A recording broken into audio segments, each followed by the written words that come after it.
주요 공시 내용 소개해드립니다. TK자산이 파라텍의 전환사채 441만 7천여 주를 늘림으로써 5.7% 지분이 증가했습니다. 조성래 명예회장 일가가 효성에 6억 8천만 원을 투자해 지분을 늘렸습니다. 서우전기가 중국 중공업 기업과 약 340억 원 규모의 크레인 제어 시스템 공급 계약을 맺었습니다. 우진 INS가 롯데건설과 마곡 마이스 복합단지 개발 사업 중 기계 설비 공사 계약을 체결했습니다.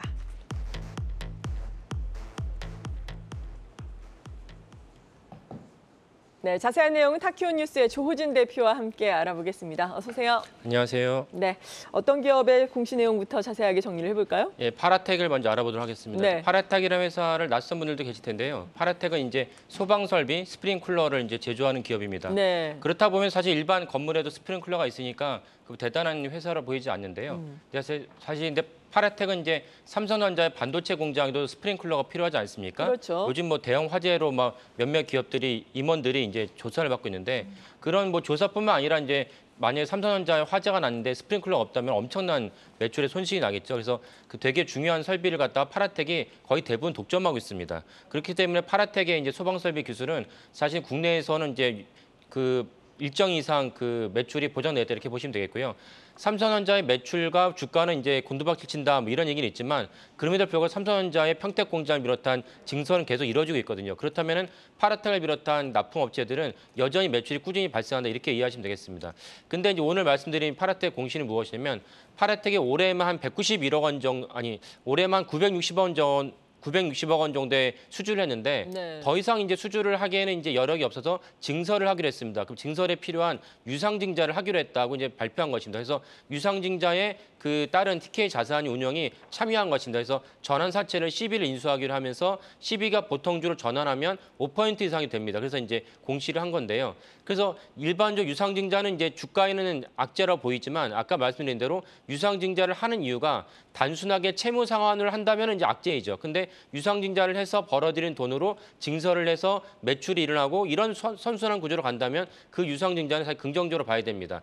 파라텍의 유상증자를 하기로 했고 많은 이제 회사들이 이제 이 파라텍의 유상증자에 참여했고 TK 자산 역시 아까 말씀드린 대로 10위를 인수하면서 10위가 보통주로 전환하면 5.7%의 대주주로 올라선다는 공시입니다. 이런 관점에서 파라텍을 보시면 좋을 것 같습니다. 네, 그렇군요. 두 번째 공시 내용은 어떤 거 준비하셨어요? 예, 효성의 이제 조성래 회장이 계속적으로 지분을 갖다가 이제 그 매수하고 있습니다. 그러니까 조성래 회장뿐만 아니라 심지어 손주, 손녀까지 지분을 네. 매수하고 있는데요. 전에도 한번 말씀드렸지만은 이렇게 오너 일가가 이제 지분을 매수할 때는 사실 아주 긍정적인 시그널을 봐야 됩니다. 왜냐하면은 우리나라는 임원의 주식 거래를 아주 엄격하게 규정을 해서 임원이 한 주만 주식을 사고 팔아도 무조건 공시를 해야 됩니다. 근데 조성래 회장 같은 경우는 임원에다가 사실은 또 거기다가 친인척이기 때문에 공시 의무이긴 한데요. 조성래 회장이 사실은 어쩌다 한번 조성래 회장 일가가 어쩌다 한번 그 매수를 했다면은 뭐 그런가 보다 할 수 있겠지만은 사실은 이제 그 조선의 회장이 9월 첫째 주부터 그 아까 말씀 일가들 쭉 꾸준하게 이제 매입을 해서 전체적으로 한 6억